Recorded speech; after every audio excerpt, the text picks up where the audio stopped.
Hello friends, welcome to my YouTube channel. So guys, मैं पहले ही clear कर देना चाहता हूं कि आज आप लोगों का आरआरबी एलपी सीबीटी 2 का कोई भी एग्ज़ाम नहीं है। ये वीडियो मैं उन बच्चों के लिए लाया हूं जिन बच्चों का आगे आने वाली शिफ्टों में एग्ज़ाम लगा हुआ है। तो इस वीडियो को पूरा ज़रूर देखिए। वीडियो अच्छा लगे तो प्लीज़ वीडियो को लाइक और शेयर ज़रूर करें। अगर आप चैनल पर नए हैं और पहली बार विजिट कर रहे हैं चैनल पर, तो प्लीज़ चैनल को ज़रूर सब्सक्राइब करें और नोटिफिकेशन बेल ऑन करना ना भूलें। तो चलिए वीडियो को स्टार्ट करते हैं। तो मैं आप लोगों के सामने आज 3 टॉपिक के सबसे महत्वपूर्ण क्वेश्चंस को डिस्कस करूंगा, जिसमें माप, इकाइयां, व्यावसायिक सुरक्षा और स्वास्थ्य। तो पहला क्वेश्चन आपके स्क्रीन पर ये रहा। पहला क्वेश्चन हमारा है कि मापन की सबसे छोटी इकाई कौन सी होती है। मापन की सबसे छोटी इकाई प्लैंक लंबाई, प्लैंक लेंथ बोलते हैं इसको। तो प्लैंक लंबाई बराबर मीटर, इसे भौतिकी में सबसे छोटी संभव लंबाई माना जाता है। तो ये भी फैक्ट आपको ध्यान में रखना है। नेक्स्ट क्वेश्चन देखेगा, भारतीय मानक समय IST किस देशांतर रेखा पर आधारित है। भारतीय मानक समय IST जो है ना 82.5 डिग्री पूर्वी देशांतर पर आधारित है। ये इलाहाबाद प्रयागराज के पास में स्थित है। तो ये भी फैक्ट आपको ध्यान में रखना है। दूसरा क्वेश्चन देखेगा। सो गाइस, दूसरा क्वेश्चन हमारा है, लंबाई की SI इकाई क्या होती है। तो लंबाई की SI इकाई मीटर होती है। तो 1 मीटर को 1/299 7,92,458 सेकंड में प्रकाश द्वारा तय की गई दूरी के रूप में परिभाषित किया गया है। चलिए बढ़ते हैं नेक्स्ट क्वेश्चन की ओर। अगला क्वेश्चन देखेगा, द्रव्यमान मास की SI इकाई क्या होती है। तो द्रव्यमान मास की SI इकाई किलोग्राम होती है, यानी कि केजी। और देखिए, आपको यह भी ध्यान रखना है कि किलोग्राम की परिभाषा अब ब्लॉक कांस्टेंट पर आधारित है। यह भी आपको ध्यान में रखना है। नेक्स्ट क्वेश्चन देखेगा सभी बच्चे। अगला क्वेश्चन है गाइस कि समय टाइम की SI इकाई क्या है। तो समय टाइम की SI इकाई को हम सेकंड कहते हैं।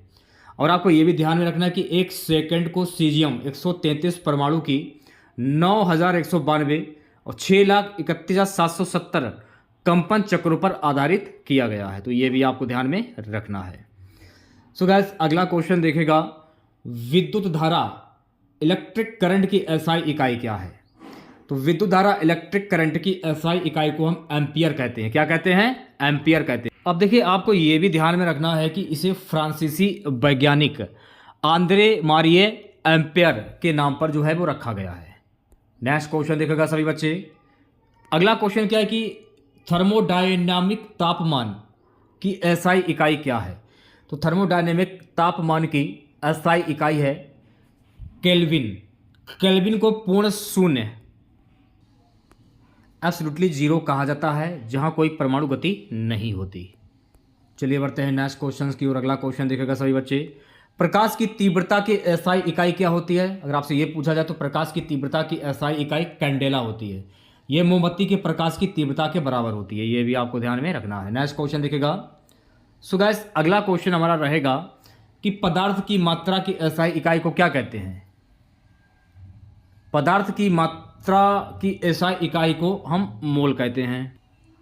तो पदार्थ की मात्रा, अमाउंट ऑफ सब्सटेंस की SI इकाई को मोल कहते हैं। एक मोल में अवोगाड्रो संख्या जो है वो उसके कण होते हैं। तो ये भी फैक्ट आपको ध्यान में रखना है। नेक्स्ट क्वेश्चन देखेगा सभी बच्चे, गति स्पीड की SI इकाई क्या होती है। तो गति स्पीड की SI इकाई मीटर प्रति सेकंड M/s होती है।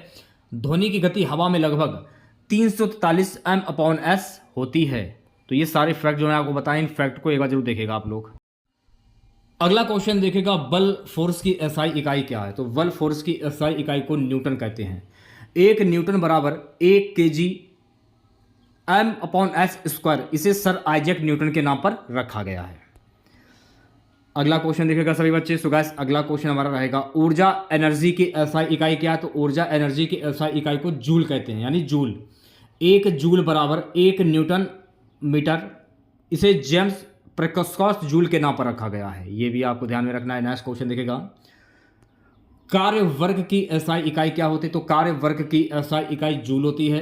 कार्य तब किया जाता है जब बल के कारण वस्तु विस्थापित होती है। नेक्स्ट क्वेश्चन देखेगा, दाब की SI इकाई क्या होती है। दाब की SI इकाई पास्कल होती है। तो 1 पास्कल बराबर 1 न्यूटन अपॉन वर्ग मीटर N/m²। इसे ब्लेस पास्कल के नाम पर रखा गया है। नेक्स्ट क्वेश्चन देखिएगा, शक्ति पावर की एसआई इकाई क्या होती है? तो शक्ति पावर की एसआई इकाई वाट होता है। तो 1 वाट बराबर 1 जूल अपॉन सेकेंड, इसे जेम्स वाट के नाम पर रखा गया है। नेक्स्ट क्वेश्चन देखिएगा, आवर्ती फ्रीक्वेंसी की एसआई इकाई क्या? तो आवर्ती फ्रीक्वेंसी की एसआई इकाई है हर्ट्ज। एक हर्ट्ज का मतलब 1 सेकंड में 1 दोलन होता है। अगला क्वेश्चन देखिएगा, विद्युत आवेश इलेक्ट्रिक चार्ज की एसआई इकाई क्या है? तो विद्युत आवेश इलेक्ट्रिक चार्ज की एसआई इकाई होती है कूलम्ब। 1 कूलम्ब बराबर इलेक्ट्रॉनों के आवेश के बराबर होता है। प्यारे बच्चों, अगला क्वेश्चन देखिएगा, विद्युत प्रतिरोध की एसआई इकाई क्या होती है? तो विद्युत प्रतिरोध की एसआई इकाई ओम होता है। इसे जॉर्ज साइमन ओम के नाम पर रखा गया है। नेक्स्ट क्वेश्चन देखिएगा सभी बच्चे, ध्वनि तीव्रता की एसआई इकाई क्या होती है? तो ध्वनि तीव्रता की एसआई इकाई को डेसिबल कहते हैं। ओडीवी को सुनने की न्यूनतम सीमा माना जाता है। नेक्स्ट क्वेश्चन देखिएगा, तापमान के पैमाने पर कौन कौन से होते हैं? तो तापमान के पैमाने पर केल्विन, सेल्सियस, फारेनहाइट और रैंकिन होता है। -40 डिग्री सेल्सियस और -40 डिग्री एफ बराबर होते हैं। चलिए बढ़ते हैं नेक्स्ट क्वेश्चन की ओर। अगला क्वेश्चन देखिएगा सभी बच्चे। सो गाइस, अगला क्वेश्चन हमारा रहेगा कि द्रव्यमान की एसआई इकाई क्या है? तो द्रव्यमान की एसआई इकाई है किलोग्राम। किलोग्राम अंतरराष्ट्रीय प्रणाली एसआई की एकमात्र इकाई है जो एक भौतिक वस्तु किलोग्राम प्रोटोटाइप पर आधारित थी, जिसे 2019 में पुनः स्थापित परिभाषित किया गया था। नेक्स्ट क्वेश्चन देखिएगा, अगला क्वेश्चन हमारा है बल फोर्स की एसआई इकाई क्या? तो बल फोर्स की एसआई इकाई है न्यूटन। 1 न्यूटन बराबर 1 kg m/s² होता है। इसे सर आइजैक न्यूटन के नाम पर रखा गया है। सो गाइस, अगला क्वेश्चन देखिएगा, कार्य वर्ग की एसआई इकाई क्या है? तो कार्य वर्ग की एसआई इकाई है जूल। तो 1 जूल बराबर 1 न्यूटन इंटू 1 मीटर होता है। नेक्स्ट क्वेश्चन देखिएगा सभी बच्चे, विद्युत धारा इलेक्ट्रिक करंट की एसआई इकाई क्या? तो विद्युत धारा इलेक्ट्रिक करंट की एसआई इकाई है एम्पियर। इसे आर्धमेरी एम्पियर के नाम पर रखा गया है, जो विद्युत चुंबकत्व के जनक थे। नेक्स्ट क्वेश्चन देखिएगा सभी बच्चे, विद्युत धारा की मात्रक इकाई क्या है? तो विद्युत धारा की मात्रक इकाई है कूलाम। तो 1 कूलाम बराबर 6.242 इंटू 10⁻18 इलेक्ट्रॉनों के आवेश के बराबर होता है। चलिए बढ़ते हैं नेक्स्ट क्वेश्चन की ओर। आवर्ती फ्रीक्वेंसी की एसआई इकाई क्या है? तो आवर्ती फ्रीक्वेंसी की एसआई इकाई को हम हर्ट्ज कहते हैं। एक हर्ट्ज का अर्थ है प्रति सेकंड 1 दोलन। नेक्स्ट क्वेश्चन देखिएगा, ऊर्जा एनर्जी की एसआई इकाई क्या? तो ऊर्जा एनर्जी की एसआई इकाई है जूल। यह यांत्रिक कार्य और ऊष्मा की सामान्य इकाई है। नेक्स्ट क्वेश्चन देखिएगा। सो गाइस, अगला क्वेश्चन हमारा रहेगा कि दाब की एसआई इकाई क्या है? तो दाब की एसआई इकाई है पास्कल। 1 पास्कल बराबर 1 न्यूटन प्रति वर्ग मीटर होता है, यानी N/m²। शक्ति पावर की एसआई इकाई क्या होता है? शक्ति पावर की एसआई इकाई को हम कहते हैं वाट। 1 वाट बराबर 1 जूल प्रति सेकंड, J/S। विद्युत प्रतिरोध की एसआई इकाई क्या है? तो विद्युत प्रतिरोध की एसआई इकाई होती है ओम। ओम का नाम जर्मन वैज्ञानिक जॉर्ज साइमन ओम के नाम पर रखा गया है। नेक्स्ट क्वेश्चन देखिएगा, प्रकाश तीव्रता की एसआई इकाई क्या है? तो प्रकाश तीव्रता की एसआई इकाई है कैंडेला। 1 कैंडेला मोमबत्ती के प्रकाश के बराबर होती है। सो गाइस, अगला क्वेश्चन देखिएगा, चुंबकीय फ्लक्स की एसआई इकाई क्या है? Magnetic flux weber. 1 वेबर बराबर 1 टेस्ला इंटू वर्ग मीटर होता है। नेक्स्ट क्वेश्चन देखिएगा, वोल्टेज की एसआई इकाई क्या होती है? तो वोल्टेज की एसआई इकाई वोल्ट होता है। 1 वोल्ट बराबर 1 जूल प्रति कूलम, यानी J/C होता है। अगला क्वेश्चन देखिएगा, रेडियो धर्मिता की एसआई इकाई क्या है? तो रेडियो धर्मिता की एसआई इकाई है वेकरल। 1 वेकरल का मतलब प्रति सेकंड 1 परमाणु क्षय होता है। चलिए बढ़ते हैं नेक्स्ट क्वेश्चन की ओर। अगला क्वेश्चन देखिएगा सभी बच्चे, तापमान की एसआई इकाई क्या है? तो तापमान की एसआई इकाई है केल्विन। तो 0 केल्विन पर किसी भी पदार्थ में कोई आणविक गति नहीं होती है।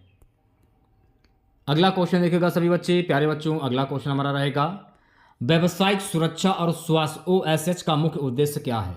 व्यावसायिक सुरक्षा और स्वास्थ्य OSH का मुख्य उद्देश्य कार्यस्थल पर श्रमिकों की सुरक्षा, स्वास्थ्य और कल्याण सुनिश्चित करना। OSH का ध्यान न केवल दुर्घटनाओं से बचाव पर होता है, बल्कि मानसिक स्वास्थ्य और कार्यस्थल की गुणवत्ता सुधारने पर भी दिया जाता है। नेक्स्ट क्वेश्चन देखिएगा सभी बच्चे, भारत में श्रम और रोजगार मंत्रालय के अधीन कार्यरत प्रमुख सुरक्षा संस्थान कौन सा है? राष्ट्रीय सुरक्षा परिषद एनएससी भारत में औद्योगिक सुरक्षा और स्वास्थ्य को बढ़ावा देने के लिए 1966 में इसे स्थापित किया गया था। आईएलओ की स्थापना कब हुई थी? देखिए, आईएलओ की स्थापना 1919 में हुई थी और आईएलओ का फुल फॉर्म क्या होता है? International labour organisation. आईएलओ संयुक्त राष्ट्र की पहली एजेंसियों में से एक है। इसका मुख्यालय जिनेवा, स्विट्जरलैंड में है। भारत में व्यावसायिक सुरक्षा और स्वास्थ्य अधिनियम कौन सा है? तो भारत में व्यावसायिक सुरक्षा और स्वास्थ्य अधिनियम है फैक्ट्री अधिनियम 1948। यह अधिनियम भारत में सभी फैक्ट्रियों में कार्य श्रमिकों की सुरक्षा और स्वास्थ्य को सुनिश्चित करने के लिए बनाया गया था। आईएलओ के अनुसार एक सुरक्षित कार्यस्थल का मूल सिद्धांत क्या है? आईएलओ के अनुसार एक सुरक्षित कार्यस्थल का मूल सिद्धांत है रोकथाम और सतर्कता। आईएलओ के अनुसार हर वर्ष 2.3 लाख से अधिक लोग कार्यस्थल पर होने वाली दुर्घटनाओं के कारण अपनी जान गंवाते हैं। बात करूंगा नेक्स्ट क्वेश्चन की, व्यावसायिक सुरक्षा दिवस कब मनाया जाता है? तो व्यावसायिक सुरक्षा दिवस 4 मार्च को मनाया जाता है। इसे नेशनल सेफ्टी डे भी कहा जाता है, जो औद्योगिक सुरक्षा और श्रमिक कल्याण को बढ़ावा देने के लिए मनाया जाता है। ओएसएच के अंतर्गत पीपीई का क्या अर्थ है? ओएसएच पीपीई के अंतर्गत व्यक्तिगत सुरक्षा उपकरण इसको हम कहते हैं। पीपीई में हेलमेट, दस्ताने, mask, safety goggles, safety boots आदि शामिल होते हैं। अगला क्वेश्चन देखिएगा, वीआईएस इस किस क्षेत्र में सुरक्षा मानकों को लागू करता है? तो वीआईएस जो है ना, औद्योगिक उत्पादों और निर्माण सुरक्षा के क्षेत्र में इसको लागू करता है। इसका फुल फॉर्म क्या होता है? Bureau of Indian standards. ये भी आपको ध्यान रखना है। वीआईएस भारतीय मानक संस्थान आईएसआई का नया नाम है। इसे 1986 में एक स्वतंत्र संस्था के रूप में स्थापित किया गया था। चलिए बढ़ते हैं नेक्स्ट क्वेश्चन की ओर। अगला क्वेश्चन देखेगा सभी बच्चे, ISO 45001 किससे संबंधित है? तो ये संबंधित व्यवसायिक स्वास्थ्य और सुरक्षा प्रबंधन प्रणाली इससे संबंधित है। यह 2018 में जारी किया गया था और VSOHSAS 18001 को प्रतिस्थापित करता है। नेक्स्ट क्वेश्चन देखेगा सभी बच्चे, फैक्ट्री अधिनियम 1948 के तहत कितने कर्मचारी होने पर सुरक्षा अधिकारी की नियुक्ति अनिवार्य है? 500 या अधिक कर्मचारी वाली फैक्ट्री में। इस अधिनियम के तहत 200 से 50 से अधिक कर्मचारियों वाली फैक्ट्रियों में स्वास्थ्य अधिकारी की नियुक्ति भी अनिवार्य होती है। अगला क्वेश्चन देखेगा, व्यावसायिक बीमारियों की निगरानी के लिए कौन सा संगठन कार्यरत है? तो व्यावसायिक बीमारियों की निगरानी के लिए WHO और ILO संगठन जो है वो कार्यरत है। WHO के अनुसार 15% व्यावसायिक बीमारियां जो है फेफड़ों से जुड़ी होती हैं। चलिए बढ़ते हैं नेक्स्ट क्वेश्चन की ओर। अगला क्वेश्चन देखेगा सभी बच्चे। अगला क्वेश्चन हमारा है, भारत में श्रमिकों के स्वास्थ्य और सुरक्षा पर निगरानी रखने वाला प्रमुख अधिनियम कौन सा है? खदान अधिनियम 1952। इस अधिनियम के तहत भूमिगत खदानों में 6 घंटे से अधिक कार्य करने की अनुमति नहीं होती। ILO के OSH कोड के अनुसार सबसे बड़ा सुरक्षा जोखिम क्या है? गैस लीक, आग और रासायनिक जोखिम। भारत में सबसे बड़ी गैस त्रासदी भोपाल गैस त्रासदी 1984 में हुई थी। नेक्स्ट क्वेश्चन देखेगा। अगला क्वेश्चन हमारा है कि भोपाल गैस त्रासदी में किस गैस के रिसाव के कारण हुआ था 1984 में?